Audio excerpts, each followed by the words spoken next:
What is up, everybody? Welcome to Geek Alley Gaming and a alley chat type discussion. I got with me Shadow Fox What's going on, people?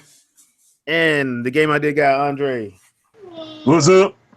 Now, this little discussion has to do with a title that's near and dear to my heart. It's Alien versus Predator. I mean, Metroid. I see what you did there. Yes. How I Metroid love you. was confirmed to be in development during E3, Nintendo's Spotlight event or Spotlight little web digital thing or whatever we want to call it. All we got Their conference, their online conference. Yeah, that thing. We got a title, Metroid Prime 4. People lost their mind. Some people thought it was the second coming. Some people, or were being unrealistically patting themselves on the back, thinking they actually had something to do with it. We'll get into that later. Hey. What? I named a bunch of the Switch's features before we knew what it was. I'm still trying to figure out why Bayonetta 3 ain't came out yet. Me too. Yeah. But Listen, man. We need look before 3. We need Bayonetta Jean first. But it got me thinking. And plus, now what I want to do with this little discussion is, after playing Legend of Zelda: Breath of the Wild and seeing how that game was done, and then looking at Metroid Prime 4. First of all, I need to put this disclaimer out there. I'm not real hype about the title Metroid Prime 4. I've said this on numerous occasions. The Metroid Prime was an actual character in that trilogy. Yep. I killed it. Yep. It is dead.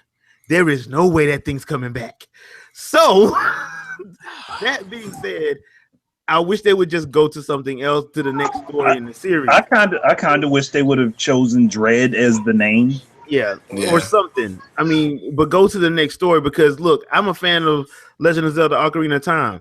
I'm glad Nintendo didn't say, okay, this is Ocarina of Time, The Wind Waker, Ocarina of Time, Majora's Mask, Ocarina of Time, Twilight Princess. Do you see how annoying that is? Is it really dead though? Since it's the spirit of Dark Samus? Dude, I killed it. You really think Dark Samus is dead? I killed it. We all killed it. What he's saying is, I thought I killed it at the end of the first game, and then the credits 3 times. Damn it! Listen, what he's saying is, it's a trilogy. We ended off with its death. You always kill it until Nintendo makes more puzzles. That being said, I would love to see them like take it in take the series a little bit differently, because there's a lot of stories you could pick from in the Metroid franchise. But my thing is, I did hear a rumor that it is a first-person shooter. I don't like that. Well, it kind of has to be with the Prime name. Yeah, I know. That's why I don't like that. But yeah, because I kind of got hooked. Y'all can get mad at me for liking other M all you want to, but you know good and damn well y'all love them WWE moves that she was pulling off in there. Oh yeah, it's gonna come back though. That does bring an interesting point though. If the game can be played in Prime style, but you can still pull off the moves where it'll pan the camera off. Yeah, you can see Sam is smashing something, like grabbing a space pirate by the face and slamming their head in the wall. I might be okay with that. Yeah, or give us the option to get in and out of first person view. That would be another cool thing if they decide to do that. I mean, especially if they make it puzzle related. Yeah, they kind of lean that way though. Prime Corruption was a lot more cinematic, almost to a fault, because you know they were adding voice acting and all that other kind of craziness. But the great part of the cinematic part was, I mean, like legit Ridley at the beginning. Like that's just, that's just like, I was like, when I played that right there, I was like, is that the end of the game? Like, nope. I felt like that was the best part of the game. That was the first hour and a half. And it got better from there. Yeah, and that was just awesome, just seeing all that happen. So if they can recreate like stuff like that, in first person / third person, showing you what's happening, I'm down with that too. It doesn't have to necessarily be all in the gameplay. It does make you feel a little bit better, like because other you are straight WWE. Yeah. I mean, look, you can bulldog a worm, dog. I mean, you can literally bulldog a worm and True. smash its skull. True, and you pimp slapping everything in the remake from Metroid 2. So you know, Look, that backhand stunned the hell out of everything. It's just like pop. I was Dead. waiting to see like a diamond ring on the cannon. So off topic real quick. Yeah. We're gonna dive back to '86. Who do you think had an arm cannon first, Samus or Mega Man? Oh, I can't remember, dude. I can't remember. Yeah, because I don't know which game came out first. I know they were both that same year. Mega Man just barely came out before Metroid did. Because I think Mega Man came out in '85 in Japan. Well, either way, she was clearly the first female cannon. Yeah, she was definitely the first female with an arm cannon. But I think Mega Man just barely beats her. Yeah. Oh man. Yeah. So made history. Could have. So let me ask you guys something. Like for a Metroid game, since normally on a Metroid game it's all about, you know, isolation, adventure, and all of that kind of stuff. What would you like to see? Because I would like to actually explore an entire planet, make it like an open world type deal. Yeah, I think that would be pretty cool. Do something that other games promised that they would do and didn't actually do. Yeah, or because like the third game, the Corruption, they did have that. Going to different parts of planets and then going to other planets. Cool, but unless you're gonna give me like space battles, I kind of don't really care for that. That would be the next thing I'd say. We need some real time space battles. In that situation, I think they were just like, well, we got this big old DVD. Maybe we should just fill this up since we're not using GameCube discs anymore.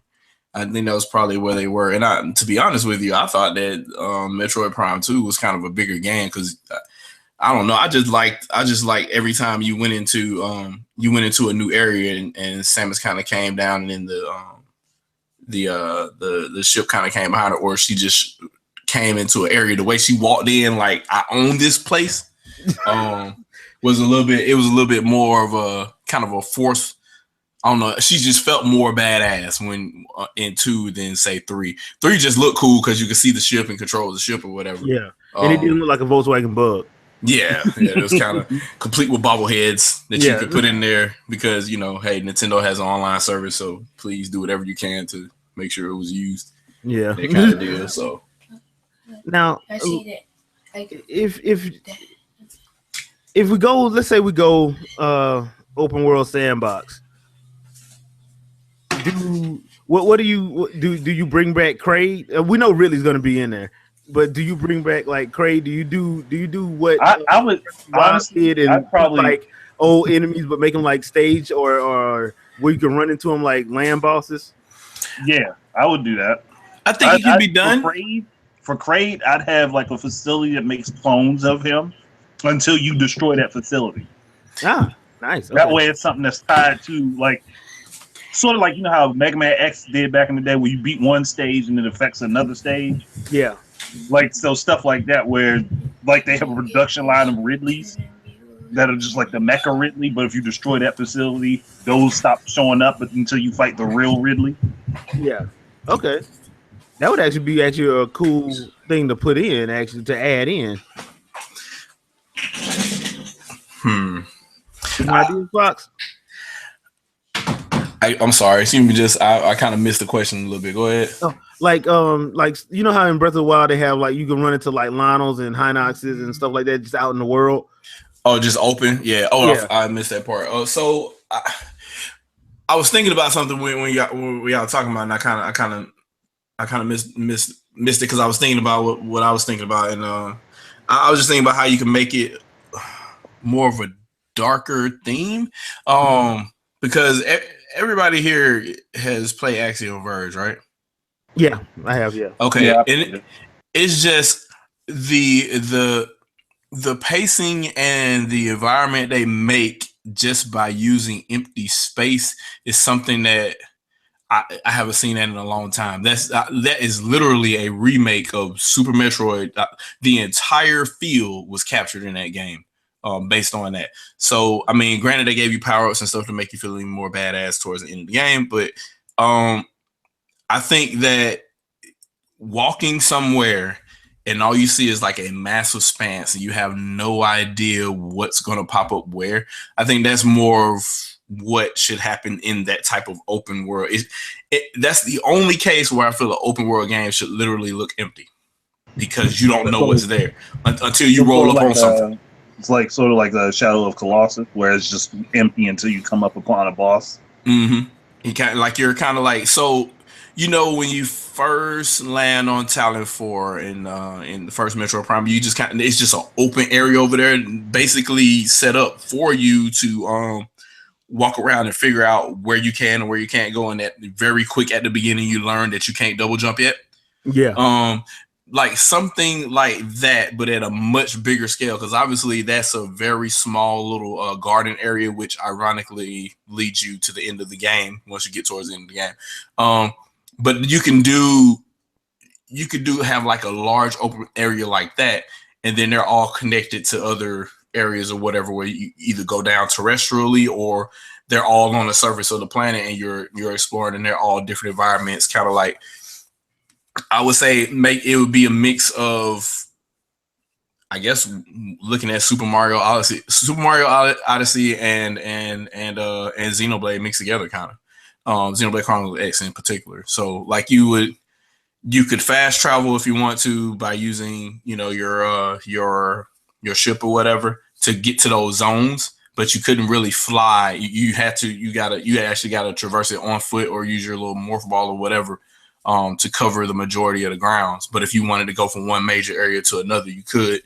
And the emphasis would be on exploration. And you could even do the whole Breath of the Wild thing and make everything climbable if you want.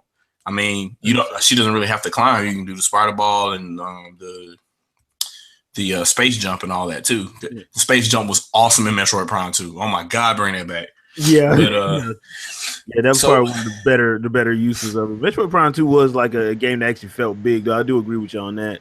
Yeah. Only other thing, though, I would actually like to do some stuff in the Zero suit. I mean, because people don't understand like how different her abilities go and how different her fighting style gets once she's out of the Variety suit. Okay, so do we go with the? So it's still called the Various suit technically when you first. Yeah. It's just disabled for whatever reason. Like she has a Various suit, she jumps in, she fights, something bad happens, and stuff gets disabled. Yeah. So you're saying she should lose it all together? And no. Like just have it where certain. No, I think more or less you should. I think more or less going along lines. You should have the choice of. Yeah. As the situation demands, you should have the choice between utilizing her Zero suit abilities and her Various suit abilities. Yeah. So like in a situation where say there's a Jason like enemy or the evil son from Super Mario Bros. 3 or whatever, where you can't really get away from this thing because it's tracking your suit. Yeah. And then in that situation you gotta play stealth and all that. It could still see you. So you have to hide and all that other kind of stuff. Yeah, but it can't do anything because it's actually tracking you by the suit. Yeah. So you can't be in your Variety suit. Or even in situations where there might be two different ways you can tackle a situation. Like if you stumble upon like a platoon of space pirates, you got the choice of sneaking in with the Zero suit and like disabling them one by one. Or you can go in Powerhouse with the Various suits, blast them as they come. Just guns blazing. Just straight pull the Smash Brothers out, disable your entire suit, and throw the helmet at them. Yeah, and watch it blow up. But yeah, like just the option. If like not everything should be able to be done either way, but just certain situations where you can look at like. Do I want to go in and snap everybody's necks quietly and like maybe get some resources from them, or do I just want to blow all their stuff up and maybe cripple them and cripple their group for some time down the line? I think the only way for that to work though is they'll have to do what they did in the original Metroid Prime. They'll have to force you to use the ability, so they have to put you in a situation where she falls down a shaft or something, and part of her suit doesn't work or something, so she literally has to get out. Like an electromagnetic field hits her suit and it screws with it for a little while. Yeah, and that's on. She has to get out, like the air is breathable and all that because there's water around or whatever, and she's able to hop out of it and then go from there. Or like she actually gets the suit damaged, so there's no point in her wearing it. So she goes in Zero suit to go look for replacement parts because she knows that there's Chozo area there, so she might be able to repair her helmet and all that stuff. I think that's a good idea. Like where you have a situation where people are forced to use that style of play until they repair the suit, and then you can flop back and forth between which one you want to use. Yeah, and then you'll have fun playing Gears of War 4. I mean, Metroid Prime 4. Yeah, third person cover based shooter. Basically, Stop and pop.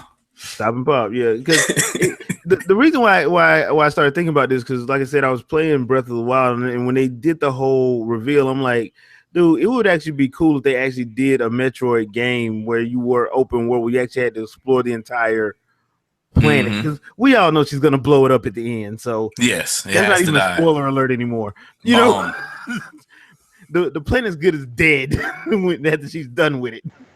But you know, it would be a twist if she actually left the planet and it didn't blow up. And then, then it does like 2 years later, asteroid hits it and it blows up anyway. or you see the Death Star just pulling the view. Or I say just have the fan joke in there at the very beginning of the game. She's sitting there in Zero suit, crossing off all the planets she blew up. Yeah, like this one, that one, that one. These Metroids are dead. These Metroids are dead. Yeah, they kind of.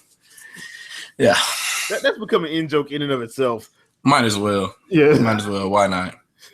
But yeah, because I was just thinking about it, and it's one of those situations where you're like, okay, because I do a lot of reading of the backstory of the Metroid series. I read a lot of the mangas that they done and stuff like that, and I'm like, there's a lot of stories they can actually talk about, like the Chozo, because like in the very first game, when you enter the Great Hall, you find out not all the Chozo were good little people.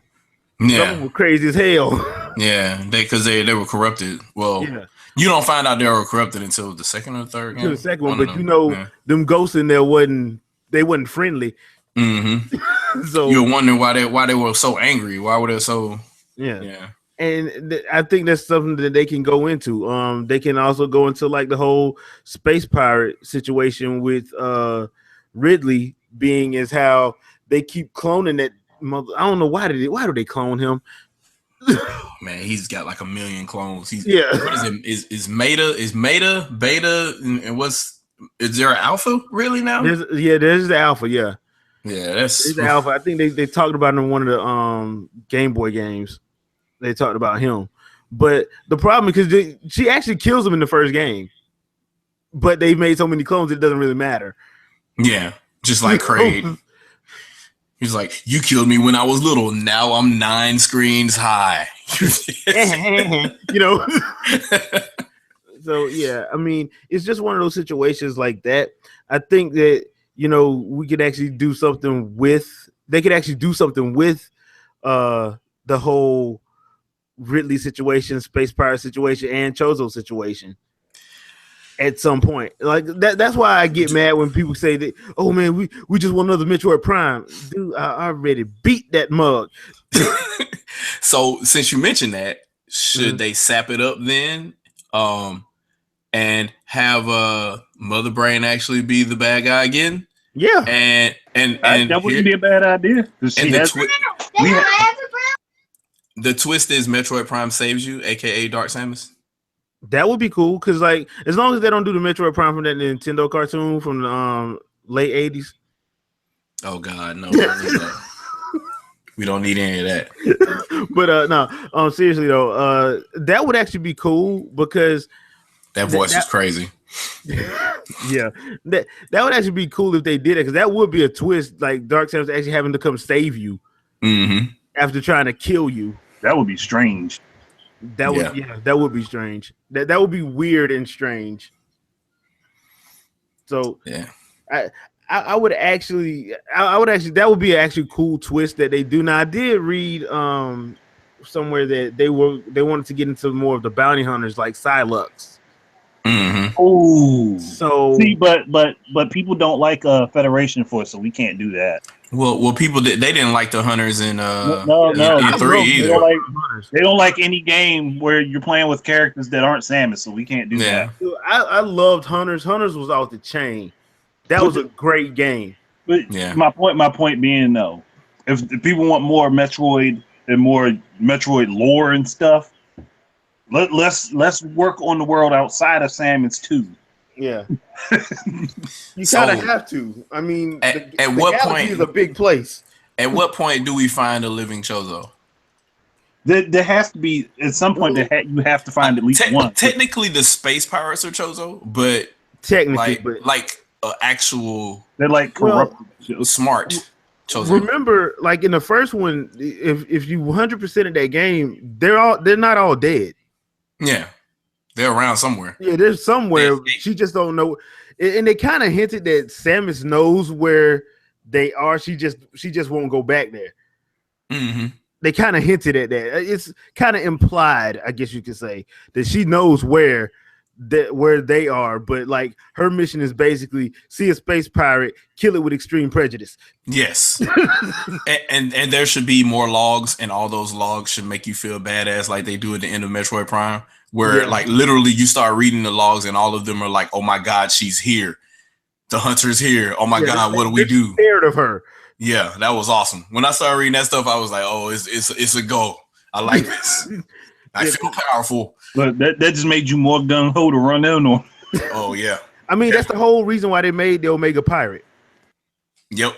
That was the entire reason, because they were trying to because they called her the hatchling, and then they called her the hunter, then they called her something else, and that was the entire reason for them making that thing, was because they were afraid of her, and they were trying to make something more powerful. They thought it was more powerful than her, and failed. And they were counting Ridley in there. They were just like, "Oh, we need something more powerful than Ridley."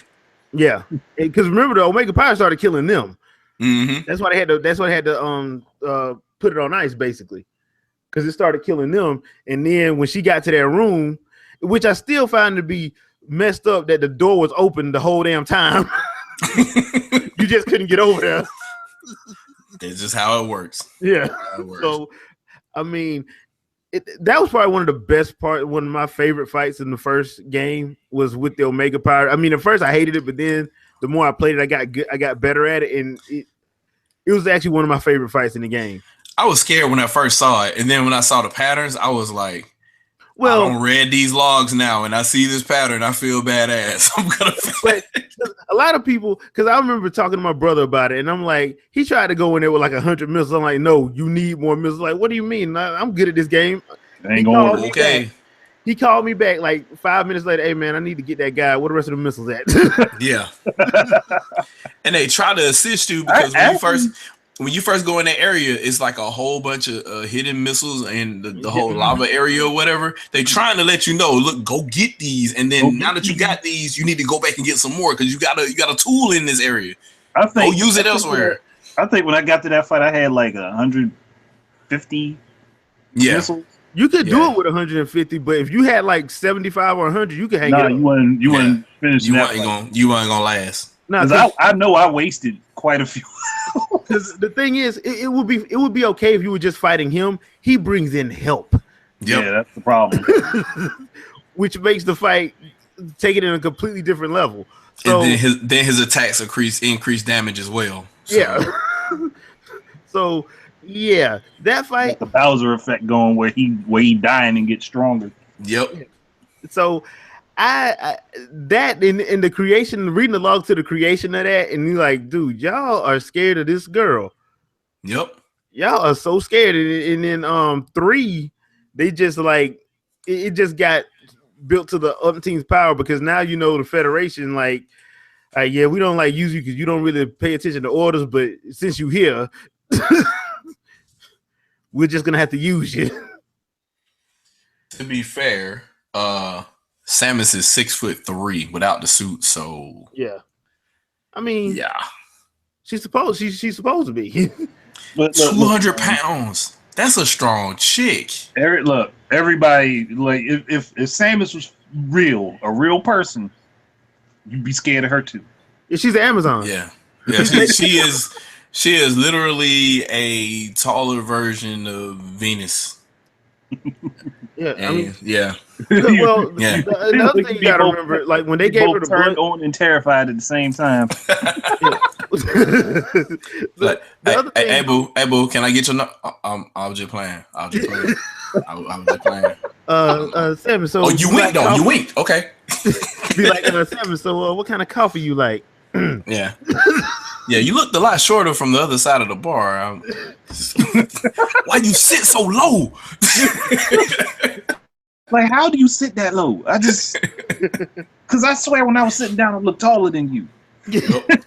But I will say this though, because a lot of that happened when they had to save her life when she was 3, because they had to inject her with that DNA so they could, because she needed a blood transfusion, and a lot of that stuff. The reason why she got 6'3" is pretty much said that she had to get a blood transfusion because Ridley was making her bleed out and left her. She would have died. She would have eventually died if Chozo didn't show up.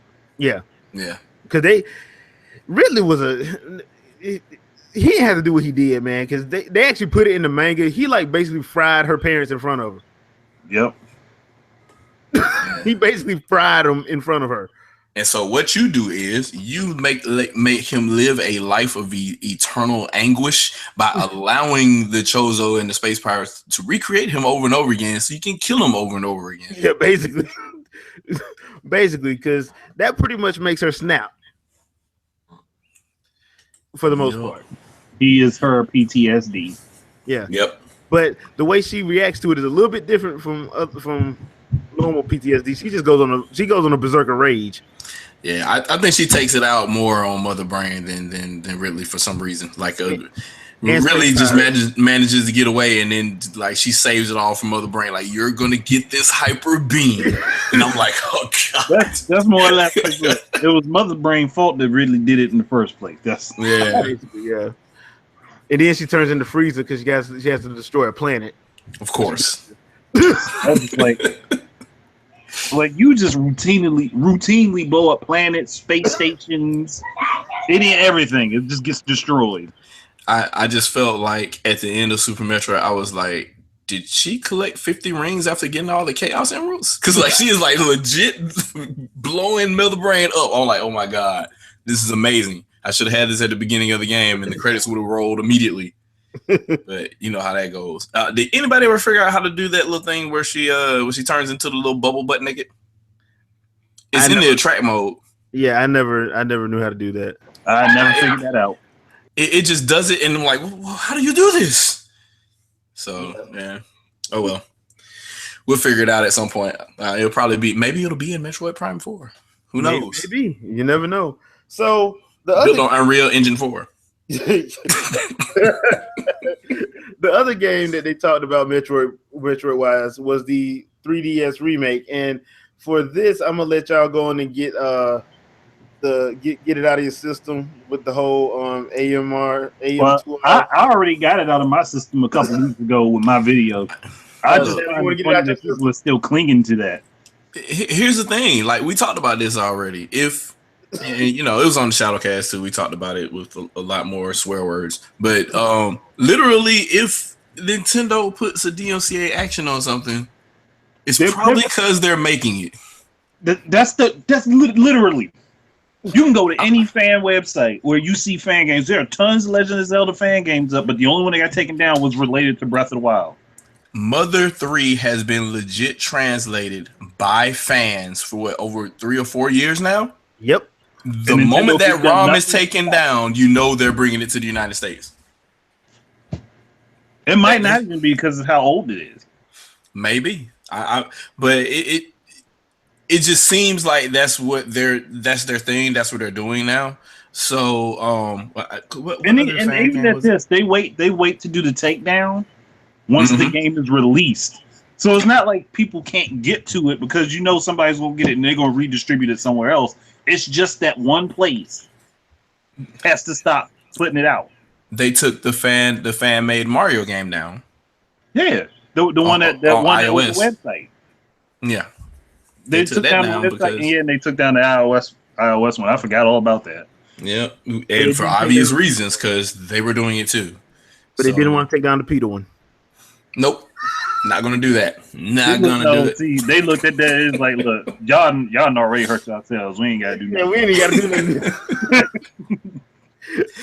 But so basically, what we got on the 3DS is a remake of 2. Metroid 2. Yeah. Metroid that's the only 2D one that didn't get a remake, to my knowledge. Because wait a minute, Super never got one. Super never got one either. Yeah, which could happen for the Switch. I swear it's going to happen. Yeah, it could. It could. Well, did that one dude ever? He never completed it. He was supposed to be. There was a dude that started doing a remake, but he never finished it. No. Yeah, he was doing it in like 1080p or whatever, redoing all the art and everything. And guess what? Nintendo didn't take it down. Yeah, so they clearly weren't planning on that one yet. So because I used the artwork that he had put up from it for one of my thumbnails for a video. Because I was like, this has never been taken down, so it's not like they said no, you can't do it. They just aren't working on it. So let's put it this way: if what's the name of that game? If Project M starts to get taken down, you know that the Melee remake is coming out. Yep. I hope not. They just. Well, I hope not either. But that will be the breadcrumb to let you know what's about. Yeah, that would be, but I hope not, because I mean, I'd rather they just keep evolving Smash instead of going backwards. Yeah, it's not the whole. We've been listening to these three Nintendo YouTubers. Tell people stop whining and moaning and complaining about it. These three Nintendo YouTubers, they complained so loud, so we made this game for them. But I don't see a problem with voicing your opinions and putting out what you want, but that doesn't mean that they're going to do it. They can hear it, and they say, oh, so people are interested in this, but that doesn't mean they're just going to immediately jump on it. Here's the other thing. Video games take a long time to make. Yes, they do. Particularly Nintendo. Nintendo is like, their game will look like wireframe for like 2 years before they even decide to put graphics on there. They don't even know what character is going to be in the game usually most of the time. So for you to even think or slightly suggest that the games that they're working on are reaction to fans, like, dude, it took people literally importing Xenoblade for them to even remotely think about bringing it over here to be a franchise in the US. It wasn't going to be a franchise in the US. It wasn't. It was if Europe had not localized it and people didn't import it from Europe, it would never have happened. That's the only reason they even listened for that. Because I mean, like, Shulk wasn't going to be in Smash Brothers. He is now. Yep. Which is fine. I mean, like, there are times when fan actions do draw companies' attention. And like, usually it's wallet type. Like getting Project Cross Zone localized. That was because of fans. But that was an already made game. Yes. It wasn't everybody saying, oh, Namco Bandai, can you go work with Capcom and Sega and then put together this strategy RPG game with all of these characters? Nobody asked for that. Nope. It was already there on a similar arcade board. And people got wind of it, and it's like, "Oh, this looks awesome! Y'all got to bring this over here." And I know a lot of people were bitching about we need some Metroid games. Excuse my French. We need some Metroid games right now. I don't remember anybody saying they wanted a pimp slap in the middle of their 2D Metroid game. Nope. No, because everybody was saying they wanted to get away from anything that was slightly like Other M. Yep. But that pimp slap is glorious. Even oh my the god! Parts of Other M, which was the freaking gameplay. Yep, all that combat. That lets me know how many people didn't actually play it. Yeah, they didn't. They did not. You can tell anytime somebody starts complaining about Other M, start asking them questions about it. They listen to other people. Basically, is what it was. Yep. Which is another thing. I'm probably gonna do a video on that at some point too. Like other people reviews. I remember being on somebody's podcast like 2 or 3 years ago, and they were talking about Other M. And the first thing they said, well, I don't like Other M. I was like, did you play it? That was the first question I asked. I said, did you play it? And they're like, no. I'm like, how do you know you don't like it? Thank you. Exactly. I understand y'all don't like anyone can say they don't like the story because you can look it up, but you can't say you don't like the game physically if you've never actually played it. Just ignore the cutscenes and just enjoy the game. Like there's still story in the game too. When the cutscenes come on for other M, do like you do when you installing the game with Xbox One or PS4. Go make a sandwich and get make a sandwich. Go use the bathroom, something. Let's be honest. Koei Tecmo did go a little overboard with them damn cutscenes, but because it was kind of like the Metal Gear Solid of Metroid games. You're not authorized to use that weapon yet. Like, dude, I'm in a volcano. What the hell you mean I'm not authorized? You're not authorized. This is your training. You can't forget your training. Adam, when I get back up, when I make it back to that. How did you feel about the have to turn the Wii remote to see stuff in the background type deal? Like a lot of people, you could tell they complain about that because that means they actually played it to know that you have to do that. I was fine with it. I was fine with it because they utilized the Wii remote in ways that you would not have expected. Mm-hmm. I mean, though I would have preferred, hey, nunchuck and Wii remote for that, and then I could have moved around in that viewpoint and then swapped back to 3D would have been nice. But and that way you wouldn't even have to move your hand; like you could still kind of do everything. Yeah. But just in first person, make her move a little bit slower so you can aim better. But once you turn the Wii remote, go back into that, or even just make it a button press. That would game be so much better. That game should get an HD remaster on Nintendo Switch. With because you got the Joy-Cons, you just freely have the Joy-Cons, and you would never have to do anything as far as switching modes because the right Joy-Con already has a IR on it. Yep. So, I mean, there's that.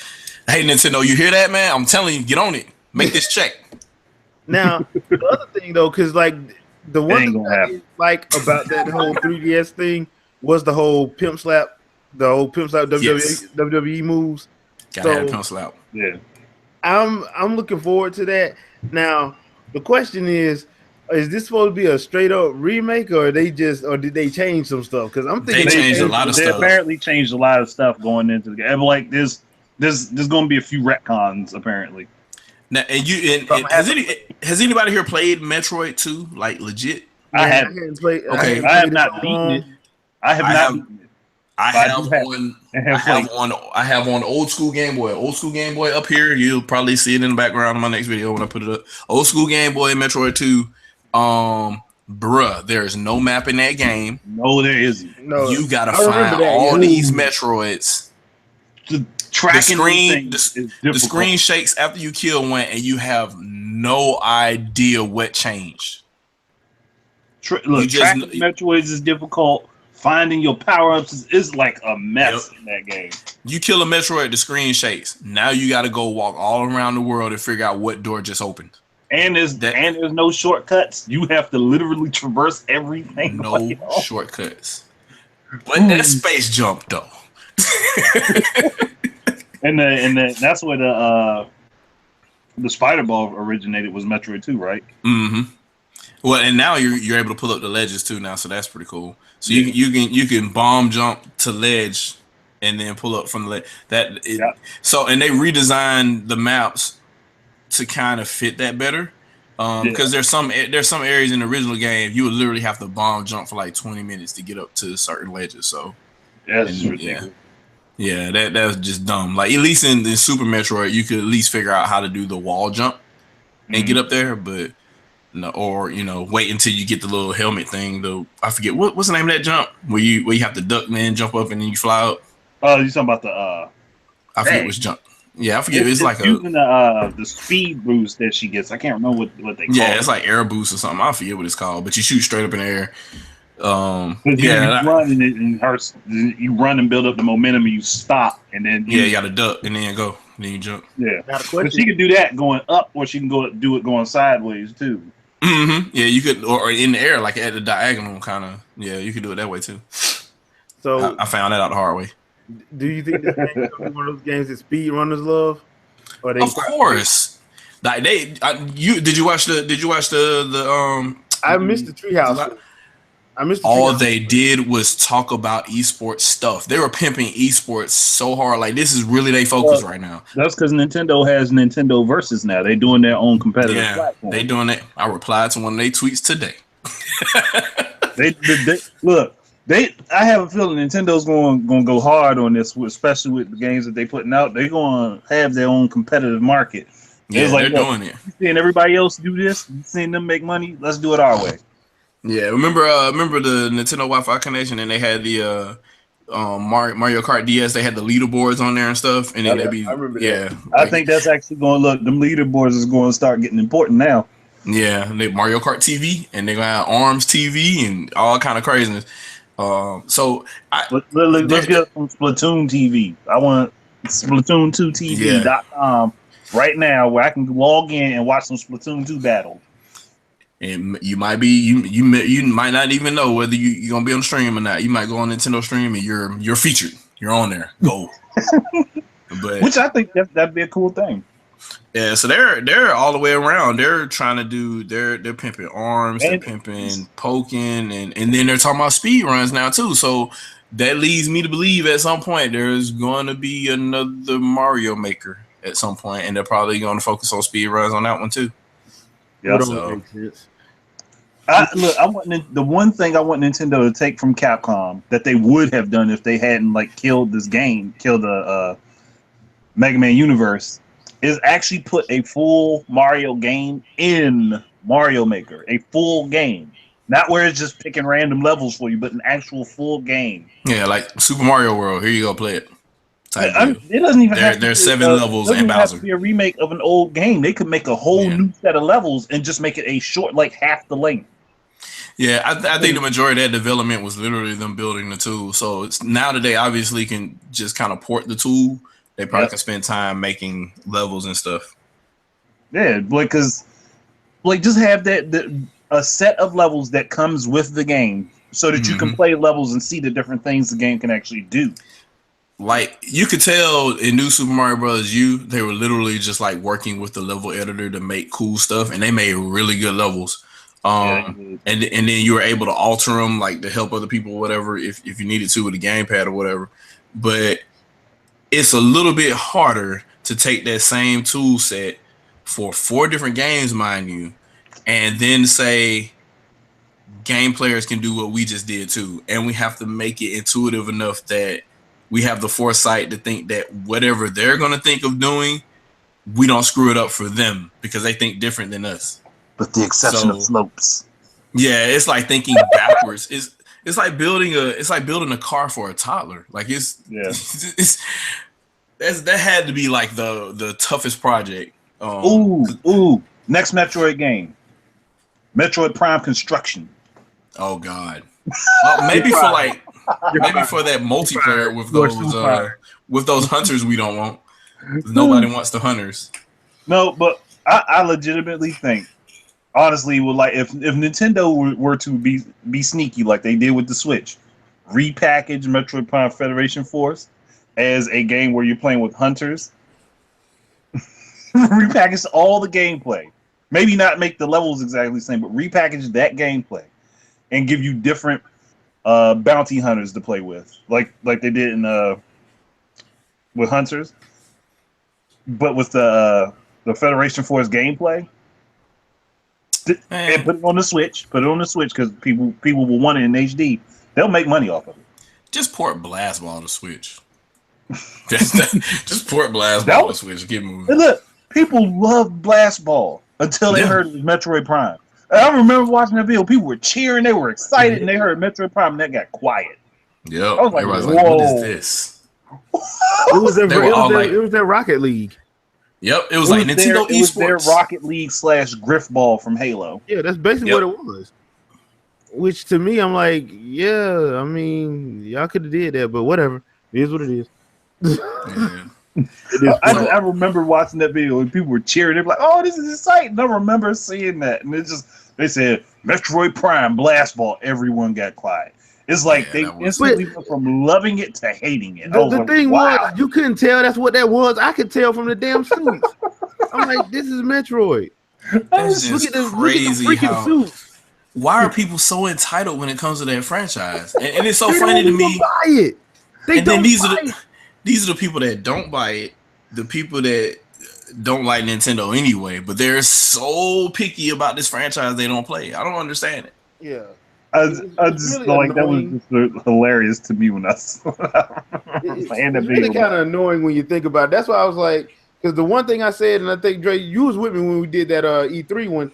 I'm like, watch how many people don't put their money where their mouth is. Oh, there's gonna be a Yep. ton of people that's not gonna buy either Metroid game that's coming out. Yeah, and then they're gonna be And I complaining. will likely buy both of them, even if I don't have a Switch. When Prime 4 comes out, I will buy it before I Now, get the Switch. now I will say that about OJ. That surprised me, man. When he put out there, I did not know that Black Ops sold that bad. Because Black Ops 2 was a really good game and people was on them a lot. Like a Yeah, there lot were a more lot. than There was a small community on the Wii U, but they were constantly playing. yeah. Yeah, Like because you use the Black damn Ops on Wii Wii remote. was over 1 million copies. And the Black Ops 2, it was crunk on that mug every day. It felt like it was way more people on that than on Black Ops 1 on Wii. And that had way more people.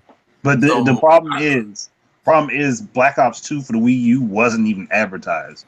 No oh, one not at knew it was all. on the system. Not at all. It was a Yeah, launch game and they just didn't yeah. No one knew it was on there. And if people, even if they did, though, most people already had it on other platforms and probably were not going to buy it again. Yep, and then not and if you more didn't more than know. likely the person that you talked to about it, they already knew about it, and they, Yeah, there was nobody that didn't know about it that you were going to talk to that was going to actually buy it. yeah, that's the thing. Like a lot of the Wii U's games starting out, most of them were on other platforms, like a year to months ahead. That's Mm-hmm. if it was like the situation with Darksiders where they did War Mastered Edition, where it Oh came my out god. a lot later when people were after a time period where people haven't played it on something else for a while, they might have done something better with them. I got to But take that out the shrink wrap. I got to play that. but right afterwards, right after it's been on another platform and people are looking for new games, unless you're Yeah. one of those crazy people like me who held out for Armored Edition on the Wii U because I knew it But was coming out. Armored Edition, you cannot go back. Like I feel so sad now for every game going Nah, forward. Like I don't even want to I play never. like Look. I don't even want I to play borrowed. Mordor now. I borrowed my brother's version of Arkham City for the 360. Soon as I got this one and played it, I gave him his back. I was like, nah, I ain't touching that one again. Man, I mean, you mean to tell me I can't just sit here and hear the Joker laughing at me and I just click on where he laughing and go find out what's going on? Like, all right, I can't click on here and fuck with the Riddler. Like, No, come you on, can't. I man. was like, nah, I'm not touching that one ever again. Man. I have not played it. And he's offered to let me borrow it. I was like, no, I have mine. I'm not gonna play that one. You could take the stylus and drag it across the radio stations until you got a clear signal. Yep. Like, And it was like to me, if they literally didn't do all that with that and they did that with Origins instead, Origins on the Wii U probably would have done much better. oh yeah, it would have done a lot better. Yeah. So and Darksiders was the same way. They put some of that stuff in there too. They just didn't fix the engine. This No, is they becoming didn't. the Wii U show, but it was the Wii U show before we started going live. So Yeah. But the Wii U version was still the best version of that game. yes, Yeah, hands hands down. down, it was. Yeah, I can agree with that. Mass Effect 3 was probably the only one that was just bad.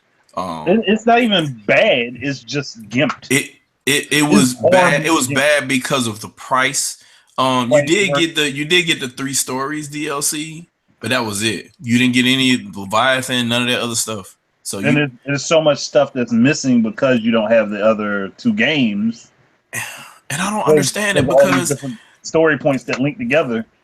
I didn't understand that because there was DLC that came out before that game released that wasn't on there, but the ending was on there, which came after all of that.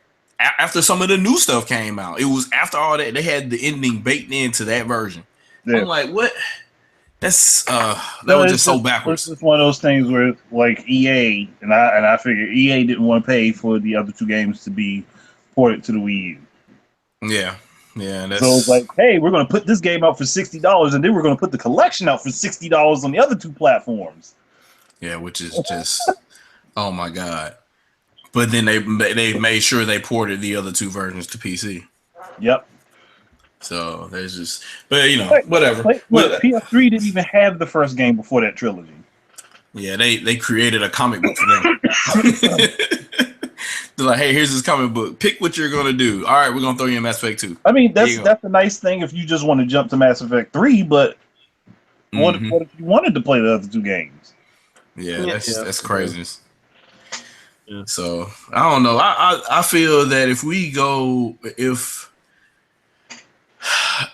I just think that the whole where we're doing the please save the Wii U thing after it's already dead and gone or whatever, but I feel that there was so much potential for them to make a Wii U Metroid. I think it probably would have been phenomenal. Like it would have having all that stuff on the gamepad, and like your gamepad could legit be the visor if you wanted it to. Yeah. They could have done that at any point in time. Shadow. Why are you trying to make people learn a different play style? If they couldn't handle these grown adults couldn't handle Star Fox. So but they couldn't handle if these adults that love gaming so much couldn't handle Star Fox. Good and well they weren't going to be able to handle that. I need traditional controls. They would have made themselves get used to it for Metroid. I'm sorry. No, they wouldn't. They wouldn't.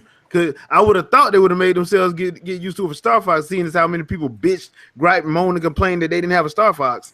Well, they tried to act like they were used to it when they kept trying to pimp out VR so bad, but now that it's upside down. Yeah, and it's funny how that kind of went. So I don't understand what happened to VR. To this day, I still laugh about that. But yeah, I saw it coming.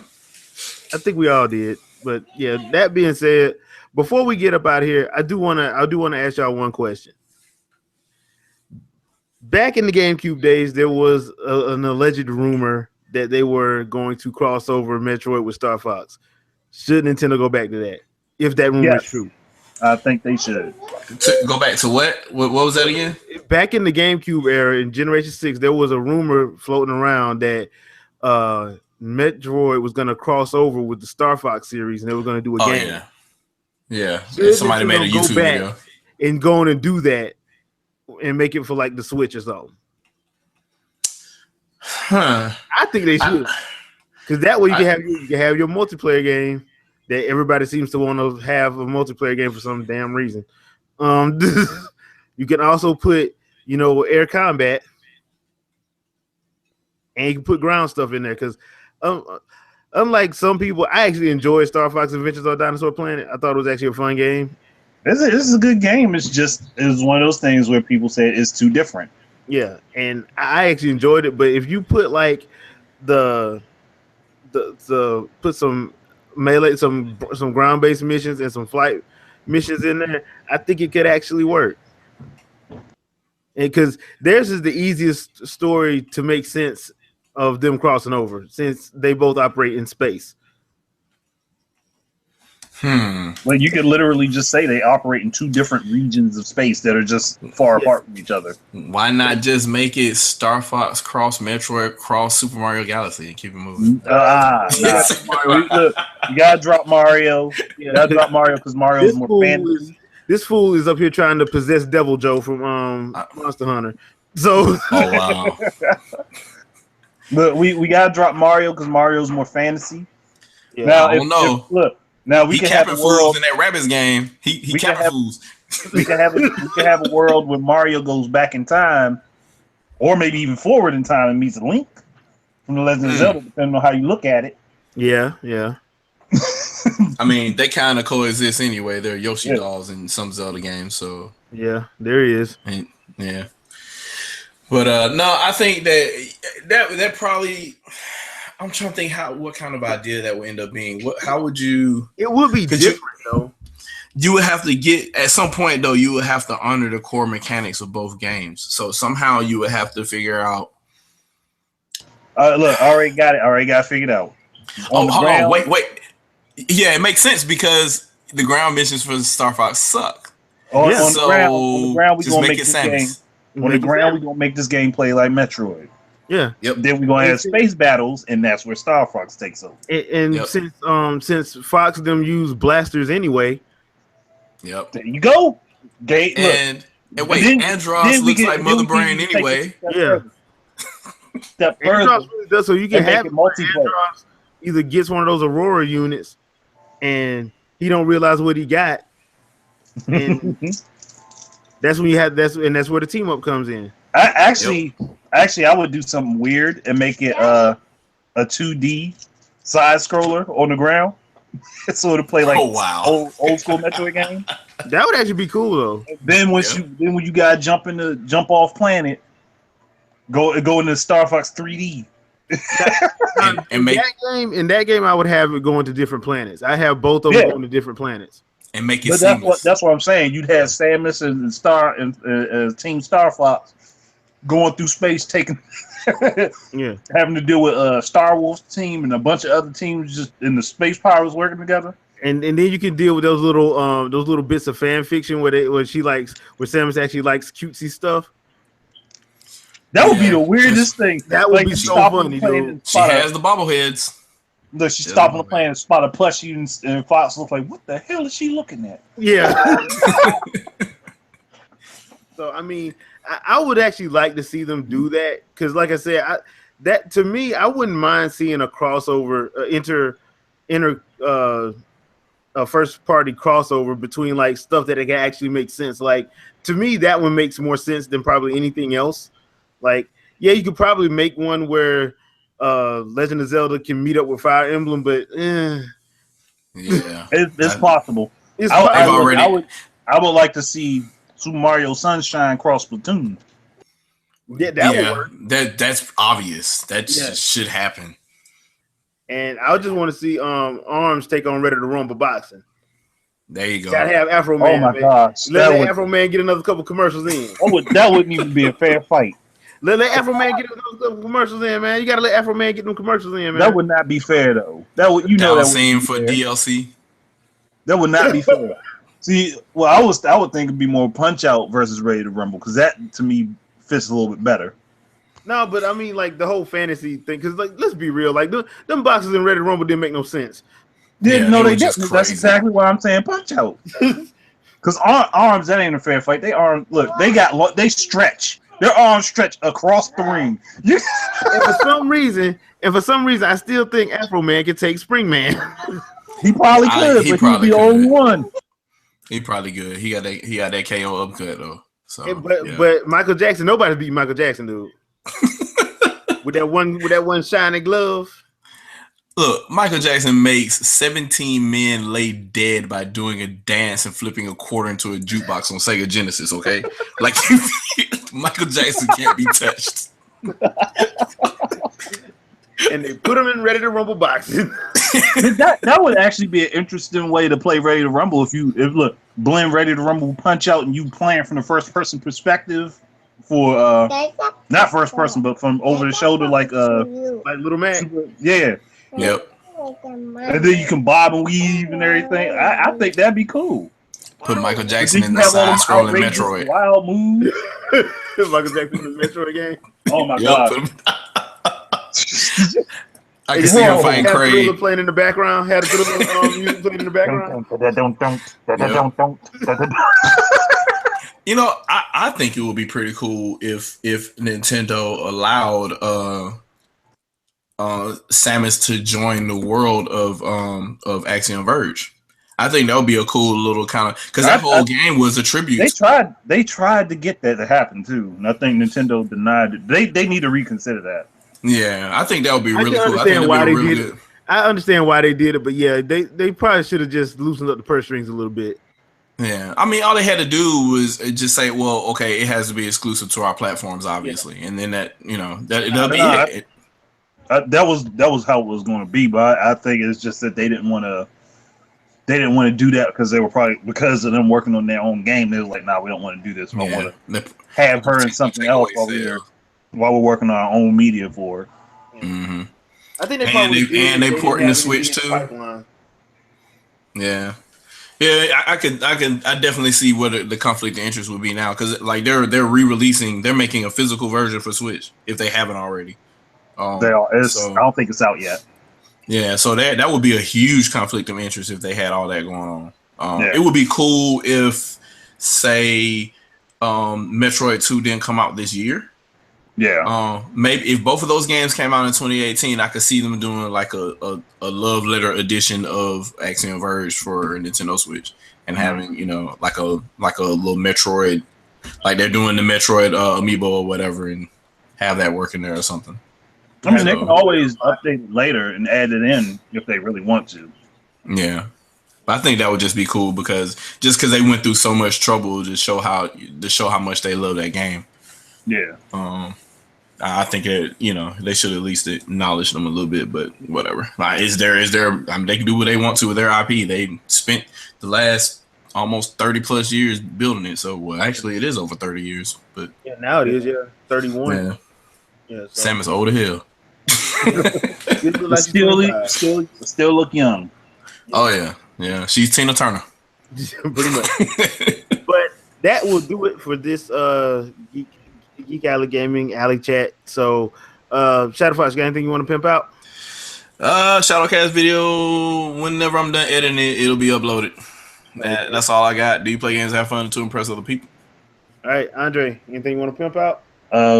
Yeah, I got Tekken 7 videos popping up at random. Well, not technically at random because it's like 3 p.m. every day so far.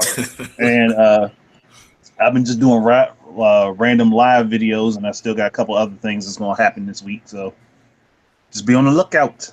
All righty. And I'll probably have some gameplay videos or some stuff popping up throughout the week. So just be on the lookout for that. And I will see you guys on the next vid. Peace. Games at large, fools.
dead.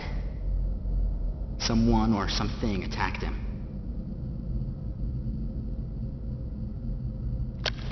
Whoa! Get away from me! Miles! Enough! It was obvious that there was some pervasive danger throughout the facility. I didn't know what had brought Adam here, but I did know that cooperation was imperative if we were to restore safety. Adam, listen to me. Clearly this facility is in complete disorder. It might be too dangerous for your men to go alone. That's why I've... Look at that! They're coming out of the wall! Right, stay calm. What is... Get down! Everyone back!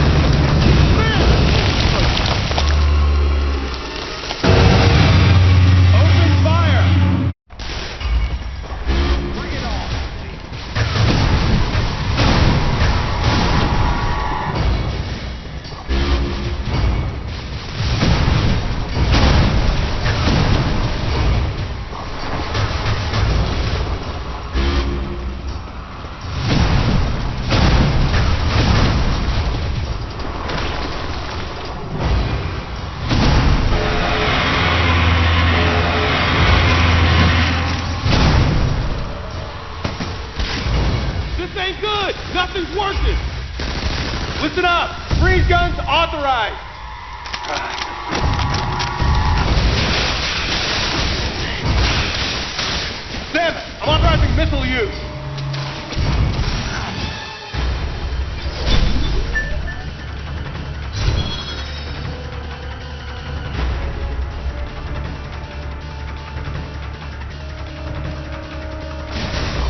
location and freeze that thing. And Samus, you attack the frozen spot.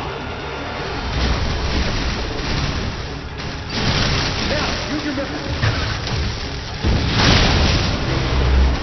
Switch target.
Samus, looks like I'm going to need to ask for your cooperation on this mission, but I'm also going to have to ask that you follow my commands.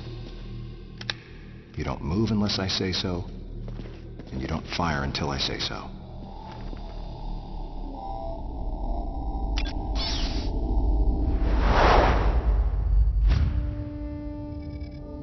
Any objections, lady?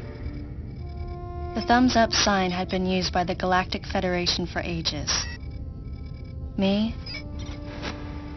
I was known for giving the thumbs down during briefing. I had my reasons, though. Commander Adam Malkovich was normally cool and not one to joke around. But he would end all of his mission briefings by saying, "Any objections, lady?" He was joking, but others weren't. At the time, I felt surrounded by people who treated me like a child, or used kid gloves because I was a woman. And yet with Adam, I was grateful for the nod. My past has left me with an uneasy soul, and as a result, it touched me on some level that Adam would acknowledge that past by calling me something delicate, like lady. And I knew more than anyone that every word from Adam was deliberate. My thumbs down was a twofold response. A sign of derision at being called a lady, and a signal of my complete understanding of the mission orders.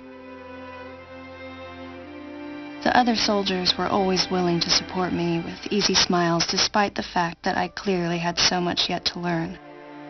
Among them was Anthony. In the face of his well-meaning behavior and that of the other soldiers, my response was to become increasingly bitter. I was a child, always with something to prove, a chip on my shoulder. And I was angry. I felt that if I let my guard down, I would easily be broken. And beyond that, I was scared. But even in the naivete of my youth, I could see in Adam's joking manner how close he felt to me. Adam knows my past, and he knows me better than anyone else. Confession time. Because I was so young when I lost both of my parents, there's no question I saw Adam as a father figure. When I rebelled against him, I knew I could get away with it. And his paternal compassion in the face of my rebellion reinforced the special bond I felt with him. I understood well that chances were slim that I would ever find anyone that understood me like Adam. And yet, when the time came, I still left his side. I was so young. Young and naive.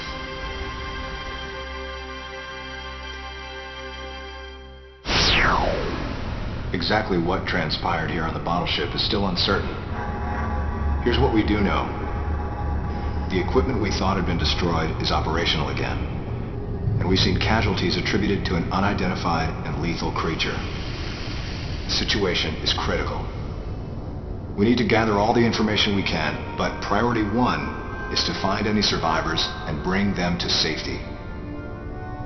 Consider this site extremely dangerous. Be careful as you make your sweeps. And there's one problem. The wireless interference in this facility is all-pervasive. Your comm systems are useless. As a result, communication channels will be limited to the facility's navigation booths. Well then, Lyle, investigate Sector 1 and show a little restraint with the explosives. Gotcha. Maurice, you cover Sector 2. Repair any equipment you come across. Affirmative. Anthony, Sector 3. I'll leave it to you to decide whether plasma guns are called for. All right. James, check out the control bridge. Our communication issues might be the result of electrical interference. Yes, sir. And KG, run a complete sweep of the residential quarters and investigate any trace of survivors. Got it. Each of you is authorized to use a freeze gun. Do not forget to check in regularly via navigation booths. And Samus, you go to the system management room. Do everything you can to get the electrical system back up and running. Looks like your comm system is still functional. Remember, everything you see will also appear on this screen. Regarding auxiliary weapons, the use of bombs has been authorized. As far as your other weapons go, we will continue to investigate and authorize use as we can. However, we currently have no plans to authorize the use of power bombs.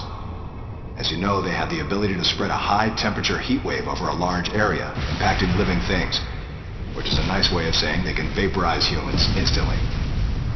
You should be well aware of how dangerous power bombs are, and how their devastation can't be obstructed with common materials. Once the mission in the system management room is complete, I need you to report back. I'll give you your next orders then. I want you all to be especially careful as you execute your missions. That's the end of the briefing. It was the first joint mission I'd been a part of since becoming a freelance bounty hunter. And of course, it was the first time since my Federation days that I was following the orders of a commanding officer.